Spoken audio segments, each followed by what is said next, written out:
Hello and welcome back to my channel. My name is Charlene and today I'm going to be sharing with you my May wrap-up. May was a pretty good reading month. I didn't quite enjoy all of the books I read as much as I was hoping to, but I did get to 7 books in total. I read 4 books from my TBR as well as 3 additional books. I did also complete the 2 paths on Chantel's Read Your Bookshelf Challenge, and I will be discussing which books fulfilled each of those prompts as I get to them. So let's go ahead and just get into the books. I'm going to start with the books that were on my TBR first, and the first book that I read was Dear Henry, Love Edith by Becca Kinzer, and this one did fulfill one of the prompts on the Read Your Bookshelf Challenge, and that was to read a book by a new-to-you author, which is on their Sir Arthur Conan Doyle side. Henry gets a phone call from his niece telling him a widow named Edith was going to be staying in her place over the summer, but now it's flooded and can she please stay at Henry's place? Henry reluctantly agrees, though he doesn't really like the idea of an older woman living in his house that is in need of some repairs. Edith arrives believing Kat's uncle is elderly too. Missing each other throughout the day, they start leaving notes to communicate. But what will happen when each realizes the person they're rooming with is the gorgeous stranger they keep bumping into in town? At the time that I picked up this book, I had heard nothing but good things about it, so I was really excited to get to this one. It's likened to You've Got Mail, mostly because of the letters that are exchanged, and I love You've Got Mail. It's one of my all-time favorite rom-coms. So I had pretty high expectations for this book. However, I didn't enjoy it as much as I was hoping to. I had some problems with the characters, mostly with Henry, and I had some issues with the townspeople as well. Mostly in the fact that the townspeople couldn't seem to stop talking long enough to find out what was going on with people and actually listen to what people were saying. Edith I didn't really have a problem with overall. I don't feel like I loved her character, but I didn't have any issues with any of the decisions that she made.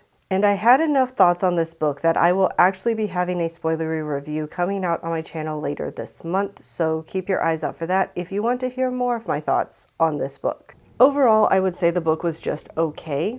I liked the way things went in some of the later chapters, but there were other things I didn't care for that either weren't resolved in a way that made it look like this would be a good and healthy relationship, or they just weren't resolved at all. And if you haven't seen my previous wrap-up, what I'm going to do in these wrap-ups is after I'm done discussing the book, I'm going to list some of the content that's in the book, namely under the categories you would typically see for a movie or a video game. So language, drug and alcohol content, sexual content, and violence. I will also mention themes if they're applicable and don't fit into one of the other 4 categories. And this is just a way for you to know what's in the book to decide if this is a book that you would want to read or would be comfortable reading. I'm not saying that any of the things that are in the book are good to read, bad to read. I'm not putting any of that connotation on it. I'm just letting you know what's in the book. So as far as content for this book, there is no language. Drug and alcohol content, there is one mention of a man being drunk. And there are mentions of people taking a pill that many don't survive. Sexual content, because of the living situation in this book, there are people in the town who believe the 2 main characters are sleeping together. So it's not said outright, but that's the implication. And there are 1 or 2 sexually implied jokes near the end of the book between 2 people who are married. And then as far as violence, there is some. There's a point where a man falls on the ground and is bleeding from the impact. There's a fight between 2 people that is overheard but not seen on page. And also someone who violently forces their way into a house. And sorry, I'm reading the content off of my phone, so that's why I keep looking away. The second book that I finished for my May TBR was Black Powder War by Naomi Novik. This is the 3rd book in the Temeraire series, which is a historical fantasy series that is the Napoleonic Wars, but with dragons. Black Powder War picks up right where Throne of Jade, the second book, left off. Without going into spoilers, Lawrence gets a letter requesting him to travel to another country to collect some dragon eggs. Though he's not certain why he's been chosen for this task, he wastes no time in setting out. This book takes us through a few different countries and cultures, both human and dragon alike, all with an air of impending danger in one form or another. While I liked this book, I don't think I enjoyed it quite as much as the second book. And I think the main reason is because in the first two books, we get very immersed in two different cultures. I won't say what the country is in the second book, but in the first book, it's the English country, the English culture that we are immersed into.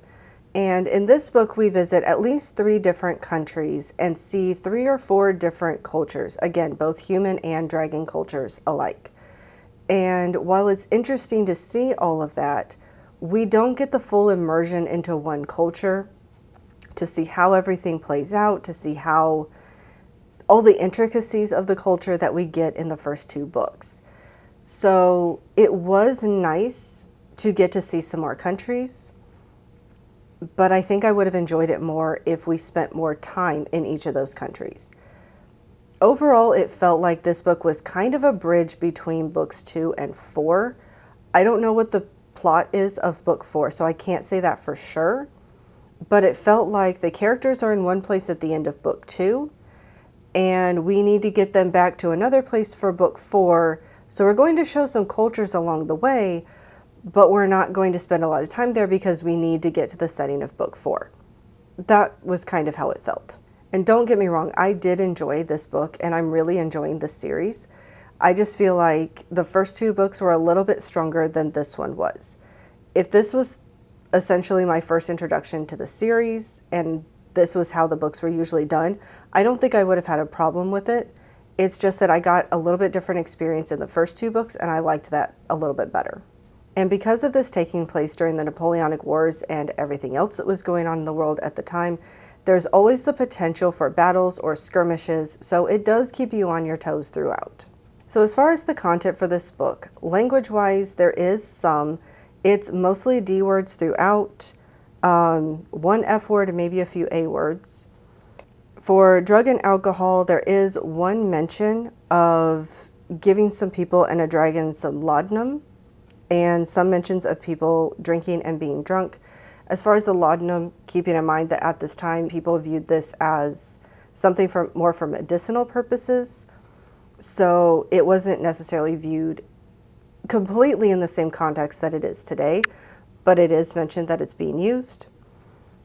Sexual content, there are a few implied references to sex. They're not said outright, but it is implied. And violence-wise, there is a fair amount. There are different battles and skirmishes throughout. So, like I said, Napoleonic Wars, there is some. It's not, from what I recall, super graphic in detail as far as the blood and gore and everything, but there is violence throughout the book. Then the next book from my May TBR that I finished was Hotel Moscow by Talia Carter, though finished is very loosely used here because I actually DNF'd this book. Set in Moscow in October of 1993, a couple years after the fall of communism, Brooke and several other American women travel to Russia in order to teach Russian women about business and marketing strategies in order to help them adjust to the new capitalist economy. But life in Russia is not a capitalist utopia by any stretch of the imagination. People are living in poverty, gangs and mafias rule the streets, danger lurks around every corner, and you never know who you can really trust. With a couple secrets of her own, can Brooke help these women and survive the prejudices of this country? This book had a really interesting premise, but unfortunately there were a few things in the book that just didn't work for me. I read about 175 pages of the book, and the part that was the most interesting was what life was like in the country at the time. How rough things were, how hard things were, especially for the women who had been able to get jobs but were now struggling to keep them because of men wanting to take the jobs away from them in the new capitalist type economy. However, the American women in this book felt very flat. They felt a bit more one-dimensional. they didn't seem to ever grasp the concept of we're in a different country, this is a different culture, things aren't the same here as they are in the States, and we can't just make it that way overnight. And instead of seeing the differences, hearing what people are telling them the country is like, and adapting to that in some way, they kept just going, that can't be right, that can't be real, surely that's not how you people think, and never really adapted to it at all. And then the part that ended up kind of making me stop reading was in chapter 17, and yes, I'm specifying the chapter, so if you pick it up and read it, you know. There is a fairly graphic essay scene, and it's not the character fighting against it so much, but kind of one of those where the character feels like, I have to do this to protect myself, to protect my daughter. So there isn't fighting going on in the scene so much, other than the internal fight for the character it's happening to, but it is still fairly graphic, and it's one that's written with a bunch of narration throughout, to where it feels like you're not really able to just skip over it. Because, I mean, I see some graphic sex scenes in books, whether it's essay or consensual, and sometimes they're written in a way that it feels like I can skip over this, it's no big deal. And sometimes there's extra narration where there's the concern of, if I don't read through at least most of this, I could miss something that I need to know for the story or about the character. And that's how this one was written. So if this had been more of a closed door where we see the lead up to it and then we skip to the aftermath, that would have been one thing. But we get the whole thing, and like I said, it doesn't feel like one that you can comfortably skip over and not worry that you might have missed something for the story. So I'm not comfortable reading open door sex scenes as it is, and definitely not this type of sex scene. So because I wasn't overly connected with the story at this point anyway, that just made it easier to put the book down.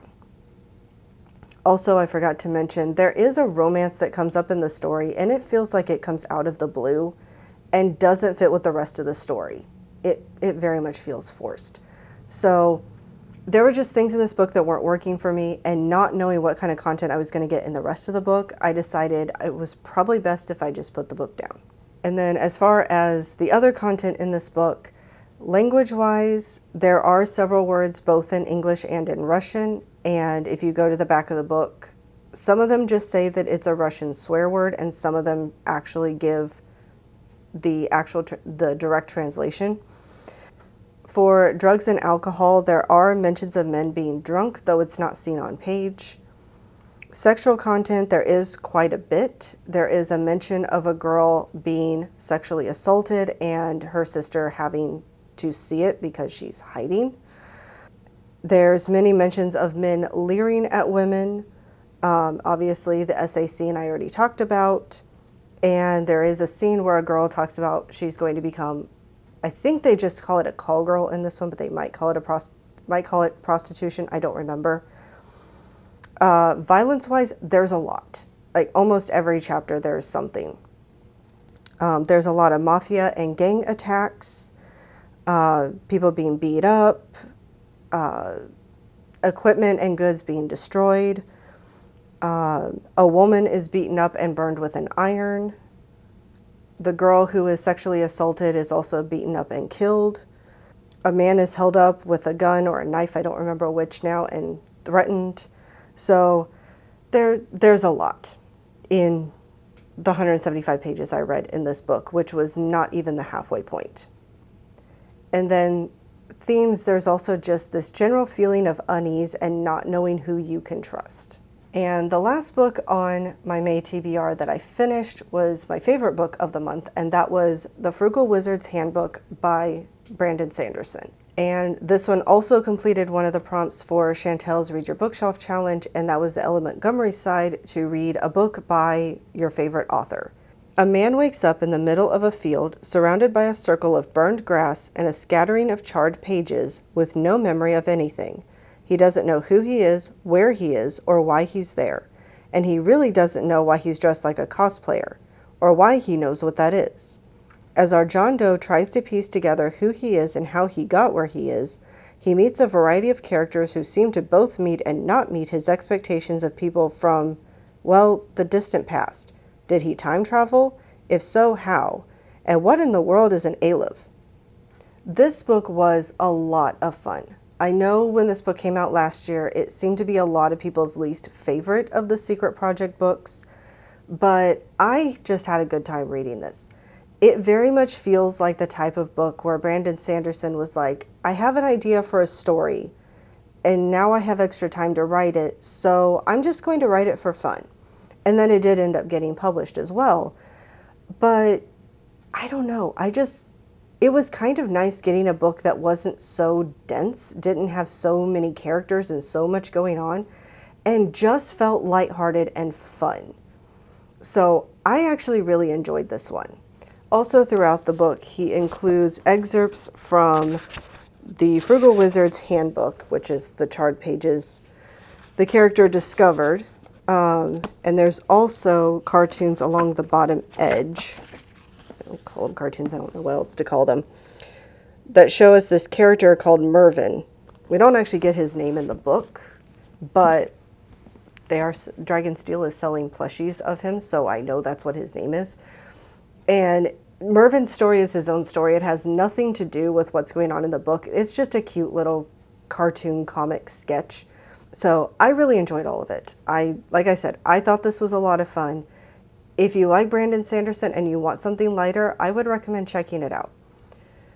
Also, there's part of me that wonders, because this is such a different book from what he normally reads, how many people would have enjoyed this book more if it had been published under a pseudonym, if nobody knew that it was Brandon Sanderson who wrote this. Because I feel like it's knowing the types of worlds he normally creates, what he normally does with his worlds, that people read this and went, this is not what I expected from him. So, I'm curious. Also, if you read it, let me know what you thought of it. Do you agree with me? Do you not? This one I'm more curious about than anything else, because I know there were a lot of people who didn't care for it. And then for the content. Language-wise, there were several D words throughout and a couple of A words. Drug and alcohol, I don't recall any, but it's possible that might have been one or two mentions that I just don't remember, but I don't recall anything. As far as sexual content, there are a few kisses and an implied sexual relationship mentioned about two characters. Violence-wise, quite a bit in some scenes. There are people killed, there are attacks by outsiders, there's fires and explosions, there are some different things that go on like that. And then as far as themes, there are a lot of references to Norse mythology or something similar to that as well. And then the last book that was on my May TBR, I did not finish, and I was sure I was not going to finish it in May, and that was Words of Radiance, also by Brandon Sanderson. I'm about 130 pages in. Sorry, it's a floppy paperback, it doesn't stay closed. But I'm about 130 pages in. I'm almost done with part one, so I made it a reasonable amount of the way through. I was hoping to get at least 200 pages in, and I still have a few days left in the month, so I might be able to get there. But I knew I wasn't going to finish this in May. Then there were 3 other books I finished in May that were not part of my May TBR. And the first one was The Never Game by Jeffrey Deaver, which is the first book in the Coulter Shaw series, and this is an adult thriller. While tracking down information of a personal nature near Silicon Valley, Coulter Shaw learns of a young woman who has gone missing. Being a freelance reward seeker by trade, particularly in missing persons cases, he decides to see if this one seems solvable. But what he stumbles upon as he searches for the missing woman and another kidnapping occurs will send him to the dark side of the video game world. I really enjoyed this book. I've read several Jeffrey Deaver books at this point, and this one is right up there with the rest of them. There are plenty of twists and turns. You don't always know who you can trust, and it's not the easiest to figure out who is behind everything. Honestly, this is the first book I read by him where I felt like I had an idea of who the person was. Granted, it was not long before it was revealed, But that's the closest I've ever gotten with his books. I actually usually don't figure out his twist at all. The only downside for me with this book is that the book is divided into 3 parts, which is not the downside. But at the beginning of each of those 3 parts, he has a chapter that, or I should say at the beginning of parts 1 and 2, he has a chapter that chronologically takes place during part 3. I didn't mind it at the beginning of the book, but at the beginning of part 2, it was like, okay, I guess this is a way to remind us that this is where the book started. Fine. By the time I got to the actual scene in part 3, I kind of didn't care anymore. I just wanted to see how is this going to wrap up so we can move on. I didn't care about the extra details. I didn't care about what was going to happen to the 2 characters in the scene.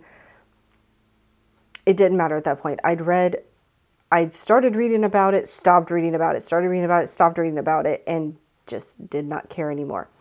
I think it would have been better if there was part of the scene at the beginning of part 1, and that was it, or if it just hadn't been put in there at all. But that's my personal opinion. Overall, though, this was a really good book, and as I said, it does delve into the video game world. So if you have an interest in that, by all means pick this up. The main reason I picked this up is because if I understand correctly, the second book somehow has to do with looking into a cult, which really intrigued me, but I wanted to read the first book in the series before I picked that one up. So, language-wise, as with most of Jeffrey Deaver's books, there is quite a bit. There's F words, D words, S words, A words, all throughout the book. This is common in his books, so know that before you pick any of them up. Drug and alcohol content, there are some mentions of people drinking and a couple mentions of drugs, but none of the use is on page. It's just talking about people who do use it. Sexual content, there is one closed door scene and some kissing. And violence-wise, this probably shouldn't be a shocker because it is a thriller, but there is quite a bit. We have a Molotov cocktail, several shootings / people being held up with guns / stabbings. Multiple people are kidnapped, and there are 2 murders. The next one I read is Feast or Famine by Naomi Novik, which is a short story that takes place between the first and second books in the Temeraire series. It's only listed as being 7 pages long on Goodreads, and I believe it was originally published in a magazine.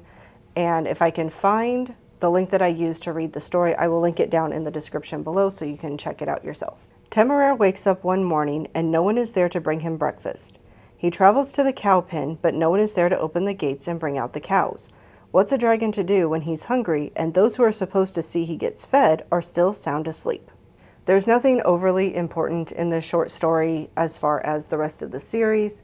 This is just kind of a small, fun anecdote if you want a little bit more from the series than what you get in the books, I guess. If you want an extra scene that wasn't in the books. But it was cute, and that's really all I have to say about it. As far as the content, language-wise, there's none. Drug and alcohol, there's none. Sexual content, there's none. Violence, a little, because there are mentions of dragons eating cows and sheep. So, and usually they attack them while they're still alive, so. And the last book that I finished in the month of May was Verily A New Hope by Ian Desher, which is the 4th book in the William Shakespeare Star Wars series and follows the plot of episode 4 in Star Wars, which is A New Hope.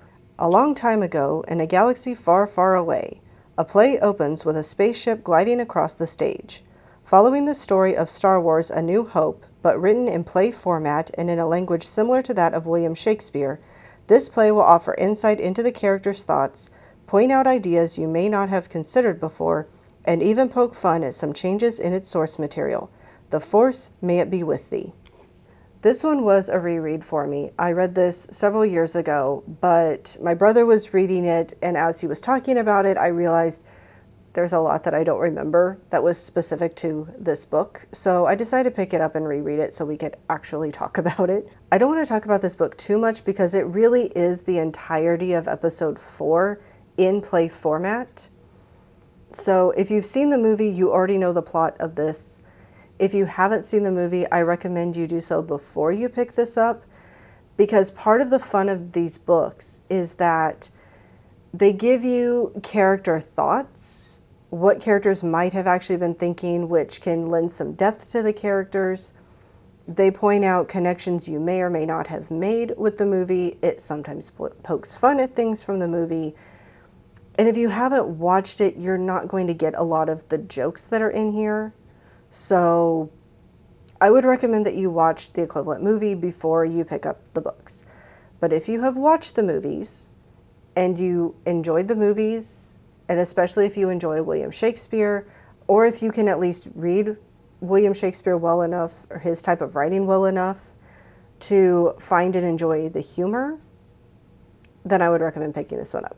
Content-wise, I don't really feel like it's necessary to go into the content of this because, again, it's the same as the movie. If you really want to know the content for this, I will link the IMDb content page down in the description below. Go read what's in the movie. That's basically what's in here.